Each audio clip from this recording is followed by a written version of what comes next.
Movie సెట్టింగ్‌లా అనిపిస్తుంది గదా!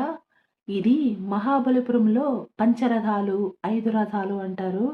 ఇవి వరుసగా ద్రౌపది రథం, అర్జున రథం, ఇంద్రుని రథం, భీమ రథం, ధర్మరాజు రథం. మిగతా వివరాల కోసం సిరీస్ జర్నీ ఛానెల్‌ని సబ్స్క్రైబ్ చేసుకోండి.